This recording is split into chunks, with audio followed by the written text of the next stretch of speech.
Hi guys, welcome back. Last week we talked about the retaliation trap. We complained, they retaliated, and now we have a claim that might be easier to win and worth more too.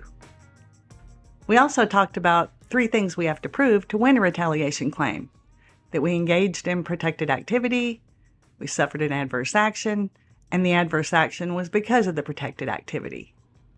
Today I want to talk about some common arguments that employers use to defend themselves against retaliation claims, and how we can rebut those. Argument 1, no protected activity. They may say that we never complained about anything at all, or what we complained about was vague, or just a personality conflict, or whatever. We can shut that one down by putting our complaints in writing from the start. And to help us make sure that our written complaints are clear and cover all the bases, EmploymentLawHelp.org has an excellent guide to writing complaint letters with a sample. I'll link that in the description. Argument 2, no adverse action. Some employment actions are obviously adverse, like getting fired or demoted.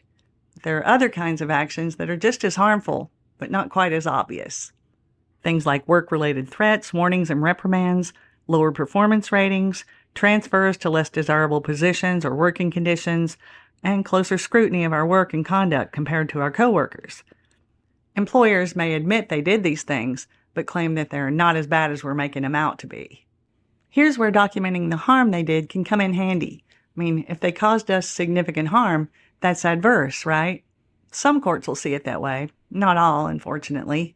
So I'm going to leave some links in the description to some articles written by attorneys on the subject, and those link to cases that you can read as well to figure out what's likely to happen in your situation.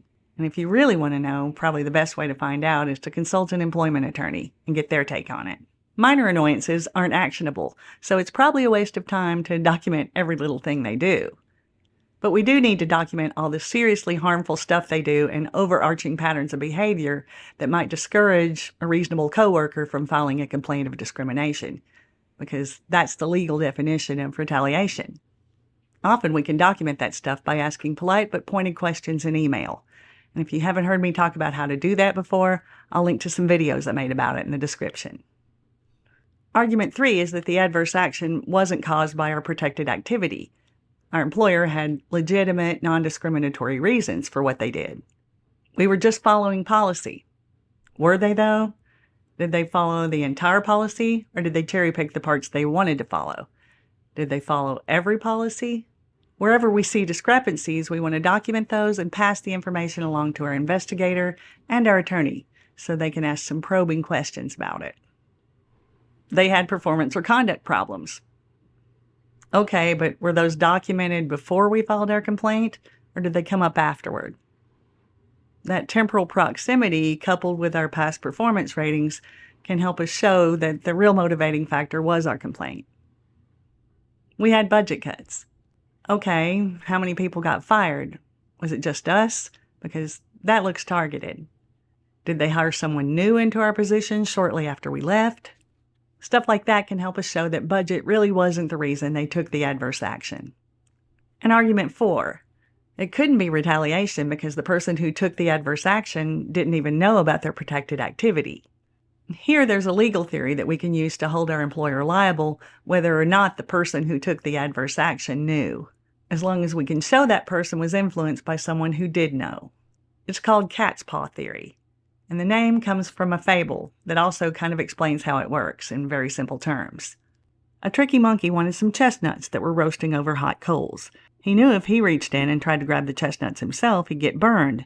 So instead, he manipulated his friend, a clueless cat, into grabbing the chestnuts for him.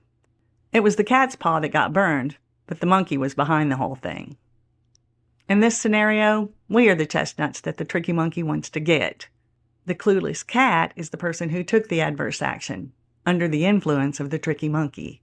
And retaliation is the fire they're trying not to get burned in. Of course, in practice, cat's paw theory is way more complicated than that, and there's some things we have to prove just to invoke it. If that's something that you guys will be interested in hearing more about, let me know, and I'll see what I can do. For today, I just wanted to introduce the concept and let you know what cat's paw theory is useful for. And in the description, I'll put some links so you can read more about it if you're interested.